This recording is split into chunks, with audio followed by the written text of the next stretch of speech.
Hey guys, today we are going to throw in a different twist on influencer marketing in sports cards and the overall world. We're going to talk through this and I've got kind of a different take on this that I want to get your thoughts on. Stick around.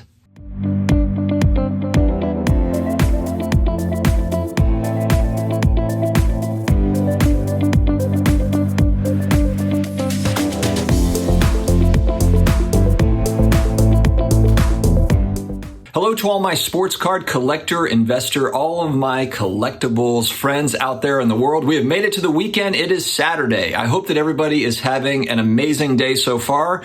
Guys, it's Saturday. It's starting to cool off. It's feeling great, actually. In North Carolina, this is really the last warm day that we've got, it looks like. I'm just looking at the weather. It's about a high of 80. But then I'm just looking at the 10-day, and it's all in the 60s and 70s highs. So we are officially into fall, and I'm excited about it. Off week for the Saints football team. My New Orleans Saints will not be playing. They're on their bye, trying to get healthy. So it's just going to be just fairly low-key getting caught up on, all the rest of the stuff that goes on in the world.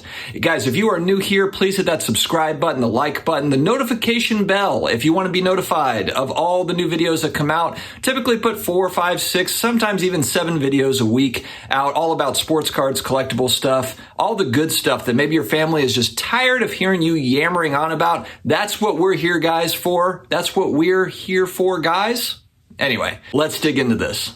All right, so influencer marketing is not a new thing. You could maybe even argue this is a long, age-old thing. I mean, this is a long-time thing. There's always been influencers in all different types of life. Recently, over the last few years, I think a story that kind of involves influencer marketing and where it went wrong was the Fire Festival. And this was a festival that was put on, or attempted to put on, to where they were going to have a bunch of celebrities. There was going to be supermodels there. It was going to be the all-time concert, and it was on like a private island. It was going to be amazing. I think it was supposed to be in the Caribbean. I'm not going to bore you with all of the details, but essentially it was supposed to be the ultimate experience. It's going to be concerts. It's going to be just absolute fun. It was going to be absolute fun. Well, that is a classic example of overselling and under-delivering. They sold massive packages, very expensive packages, luxury packages.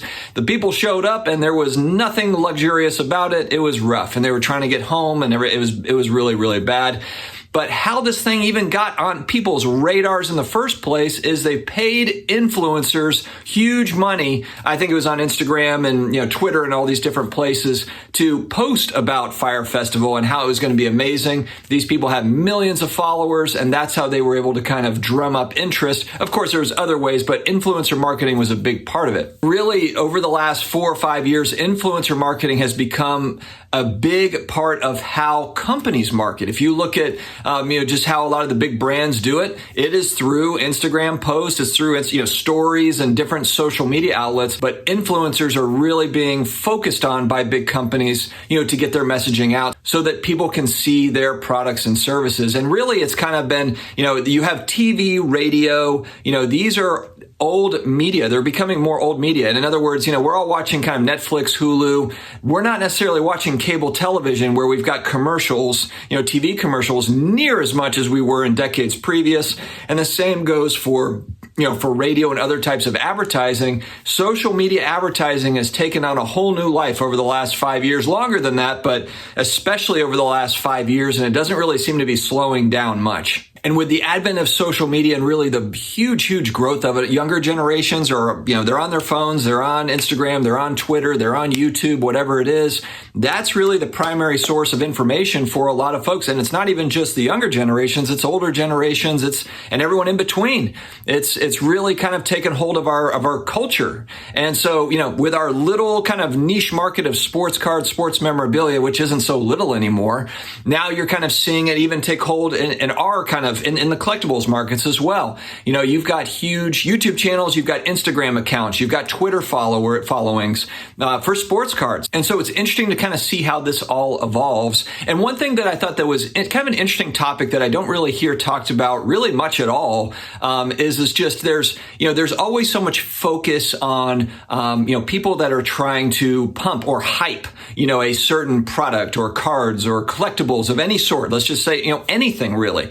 any type of anything, it's always about kind of the hype. The hype people are the ones that are like, oh, you got to watch out for the hype people because they can influence, but the one thing I wanted to also talk about too is what about kind of the deflationary voices as well? And what I mean by that are people that are always bearish on everything. So of course you've got kind of the hype people, they're always, talking about like the excitement. And then you will have people that literally are never excited about anything that are always bearish on whatever it is. I mean, you can see a lot of, on YouTube, there is plenty of videos all about the real estate market is about to crash. This market is about to crash. The ultimate crash is coming, this and that and whatever. And it's interesting how those videos seem to be totally fine. Those videos don't get the same sort of attention as the to the moon, videos. The to the moon videos are always kind of scrutinized as like, hey, this is unrealistic. People are going to, get on board with this and they're going to, there's the potential to lose. Which is absolutely true. At the same time, if you have big influencers that are, always bearish, then it kind of has the same effect of, it has the potential to have big sell-offs bringing prices down. I think that one thing I really like about sports card market is I would say the majority of content creators are a balance of these two things. On my channel, I really try to be a balance of both I'm excited about the hobby. I'm excited about this market in particular, but I'm also realistic. And I'm also going to talk about there's pitfalls, there's fake cards, there's fake autos, there's trim cards, there's different things to watch out for in breaking with new product. There's also bad news too. There's bad news to report. So I think that one thing that's good is we have a really good balance of information between I would say the majority of content creators are conscious of this and they do talk about kind of, all sides of the story. And I think that is really important. For me personally, my biases in sports cards are that I love this hobby. I love the actual cards, but then I also do like the buy, sell, the ups and downs of it being an alternative investment market. I enjoy that. Now, some people don't enjoy that. They don't like the money part of it. They're just interested in the card part of it. And that is perfectly okay. Everyone is entitled, to their own opinion. And so for me, my internal bias with cards is that I think it would be awesome if, over time they do gain value or at least hold water, at least not lose value because we're buying expensive cardboard in a sense, right? And so for me personally, I would just like to see that steady growth. I don't need to see the to the moon 10x every year type weirdness, that we've seen over the last couple of years. And that's just not realistic. It's not going to be realistic moving forward. But my bias is that I would like to see that. So on my channel, I'm probably one of the more positive people, talking about cards because I love the hobby and I love cards. At the same time, I'm not going to pretend like stuff doesn't exist, that there's not some bad apples out there, that there's not, bad news to report. And so that's why, it's important to talk about all of those things. But how is an influencer defined? And I think this is an important topic as well, because there's always, everyone throws around that as if like everyone agrees on what constitutes an influencer. And it's funny because if you ask 100 people, you'll get 100 different answers as to what that would look like. And what I mean by that is some people would say, okay, if you've got 500 followers or you've got 500 subscribers, you're an influencer. If you've got 1,000, you're an influencer. If you've got or some would say, no, you need to have 10,000. No, you need to have 100,000. You need to have 1 million to be able to really influence any sort of a market or buying behavior or selling behavior or whatever it is. And then there's also, nuances to that. Okay, so you have 1,000 subscribers, but how many actually watch every video or how many are watching these videos? You have 1 million subscribers, but how many are actually watching? You could have a smaller channel with, let's say, 10,000 subscribers, but those 10,000 people are really, really tuned in and are paying a lot closer attention than someone that has a much larger channel to where their audience is like, maybe it's an older audience, maybe it's followers that followed from a few years back that are no longer following anymore. And we don't have any sort of there's no rhyme or reason to that. There's no way to really define those metrics to see like, okay, how many of the followers are actually paying attention? I've heard comments too of it. Well, if you're influencing 1% person or five persons, five people, then you're an influencer. Well, if that's the case, then I could argue that really anyone that's got an Instagram account or anyone that's got a Twitter account or a YouTube channel, they've probably got, 50 followers, 100 followers, 200 followers, whatever. They're probably going to get one person that would be like, okay, I think this person is, I like what they're saying. I'm going to actually go out and I'm going to, buy some cards now.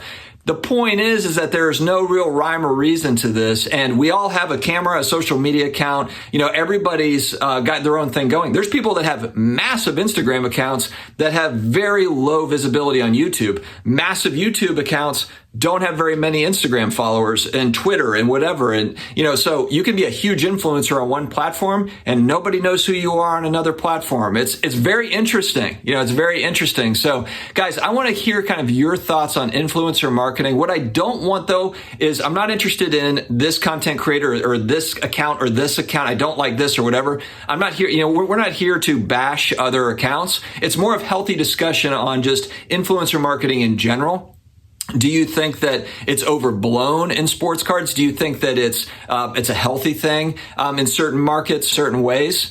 Are we all influencers in some capacity? I'd like to hear your thoughts. And again, this is all about healthy discourse, discussion. It's not about, bashing. That's not what my channel is about. If you watch, overall, I'm pretty positive. Actually, I take pride in the fact that I've been called by a couple different viewers as the Mr. Rogers of sports cards. This is the Mr. Rogers neighborhood channel of sports cards.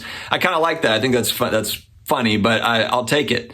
All right, guys, let me know your thoughts in the comments. I hope that you have an amazing weekend ahead, and we will talk to you again soon. Stay healthy, stay awesome. We'll talk to you later.